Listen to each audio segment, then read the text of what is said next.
Dende a plataforma So Sanidade fixeron esta mañá balance da presentación do anteproxecto do Gran Montecelo que o conselleiro de Sanidade e o presidente da Xunta de Galicia realizaron nesta semana en Pontevedra.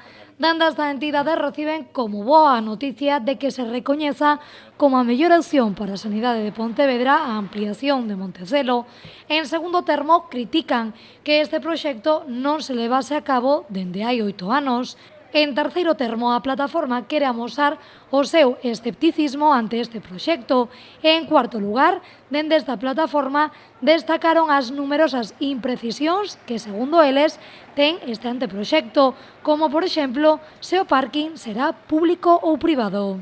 También imprecisiones acerca de cuestiones importantes, como es cómo va a ser el parking de esas 1000 plazas que va a hacerse delante del hospital en distintos niveles subterráneos, si va a ser de pago o va a ser gratuito. Evidentemente no es lo mismo, como comprenderéis, para los usuarios no es un tema menor, porque desde luego es una barrera, la económica es una barrera desde luego a la accesibilidad, y si es de pago puede haber dificultades mayores, ¿no?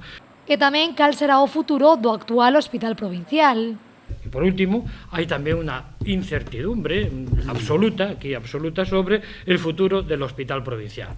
Ese futuro que estaba previsto cuando el tiempo del hospital de Montecarrasco, pues sí que estaba muy decidido. Hay una nota de 24 de septiembre del 2010, 24 de septiembre de 2010, en la que se presentaba ese proyecto de Montecarrasco y se decía qué es lo que iba a pasar con Montecelo y qué iba a pasar con el provincial. Y las declaraciones de la señora Farjas eran muy claras, ¿no? El hospital provincial se iba a mantener como un recurso sanitario, no hospitalario propiamente. E como conclusión, que ata que haxa máis información directa e concreta, dende esta plataforma seguirán con movilizacións co fin de que se garanta unha sanidade pública e de calidade.